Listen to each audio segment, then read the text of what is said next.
bawat pahina, may bagong mundo. Sa bawat salita, may bagong kaalaman.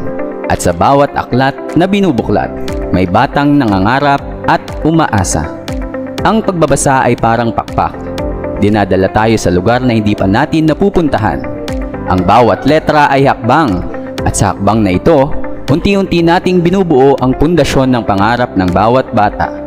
Sa ilalim ng DepEd Order No. 14, Series of 2023, isinusulong ng Kagawaran ng Edukasyon ang National Learning Recovery Program, isang malawakang hakbang upang matugunan ang learning losses, lalo na sa pagbabasa at pag-unawa. Bahagi nito ang pagpapatibay ng National Reading Program, alinsunod sa pangarap na Every Child a Reader.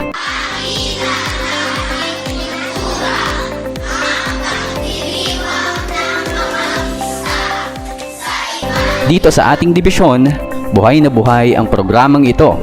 Ang bawat guro ay katuwang sa pagtuturo, paggabay at pagbibigay ng dagdag na suporta sa mga batang nangangailangan ng tulong sa pagbabasa. Ang bawat silid-aralan ay nagiging tahanan ng mga salita, ideya at pangarap.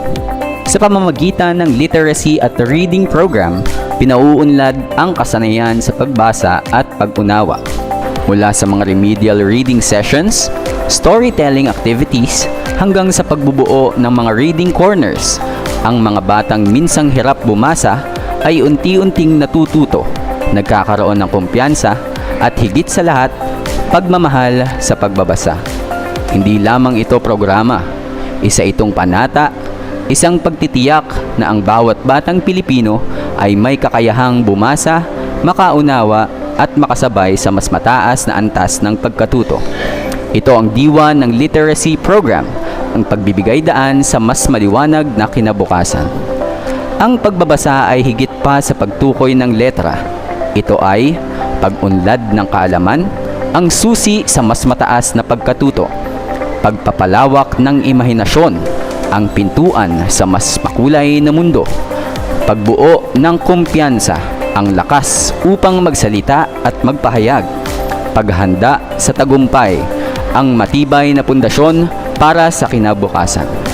Sa pagtutulungan ng mga guro, magulang at pamayanan, patuloy nating isusulong ang kultura ng pagbasa.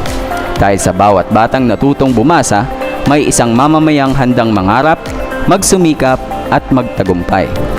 Sa datos na inilabas ng Kagawaran ng Edukasyon, nananatiling hamon ang mga mababang antas ng pag-unawa sa binabasa ng maraming mag-aaral.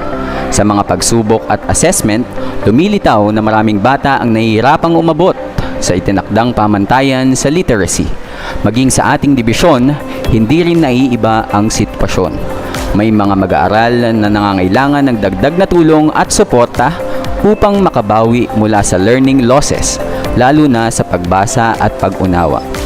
Dito pumapasok ang halaga ng ating sama-samang pagkilos sa pamamagitan ng Literacy at Reading Program, isang konkretong tugon upang itaas ang antas ng kasanayan sa pagbasa at tiyakin na walang batang maiiwan. Bilang tugon, ipinasa ang Aral Law o Academic Recovery and Accessible Learning Act na naglalayong magbigay ng mga programa at suporta upang matulungan ang mga mag-aaral na makahabol sa pagkatuto. Kaakibat nito, inilunsad ng Department of Education ang Aral Reading Program, isang inisyatiba na nakatuon sa pagpapalakas ng kasanayan sa pagbasa ng mga batang nangangailangan ng dagdag na gabay.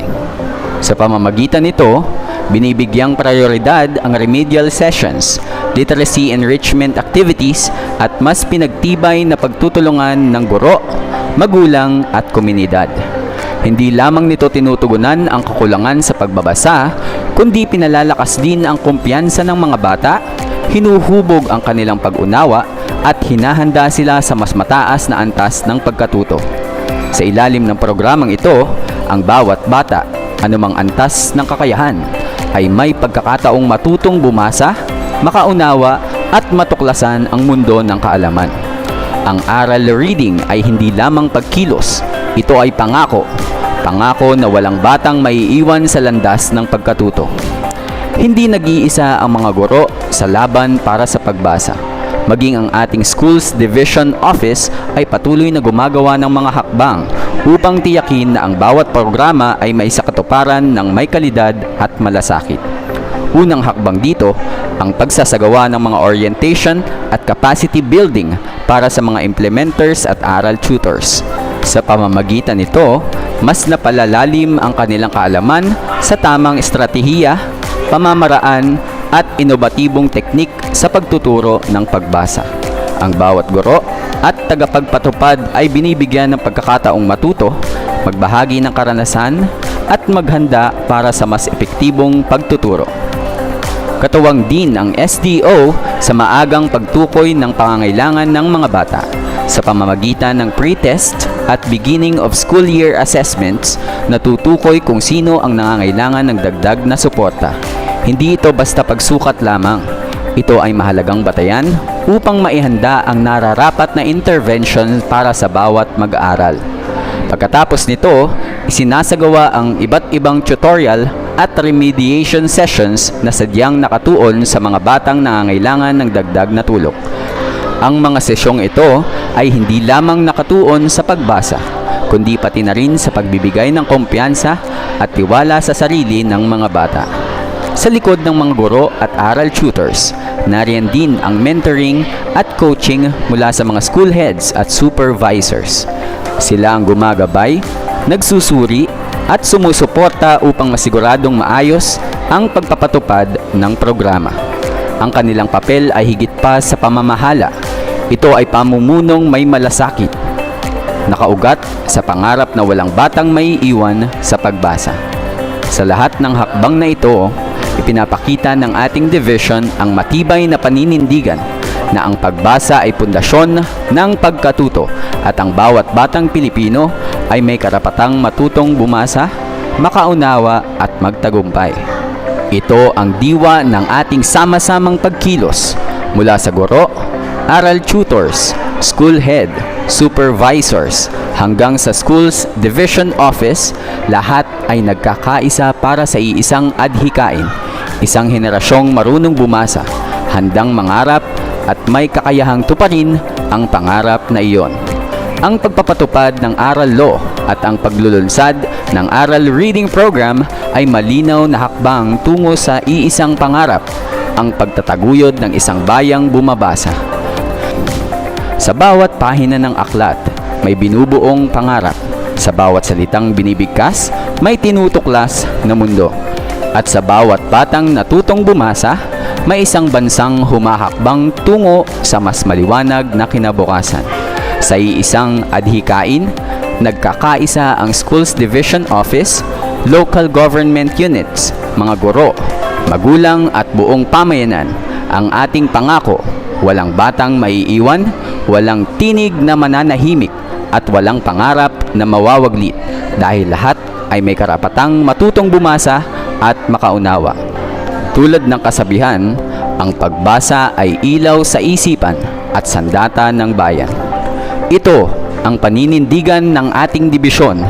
Pagbasa ang susi, kaalaman ang tagumpay, at sama-sama tayong huhubog ng isang bayang bumabasa.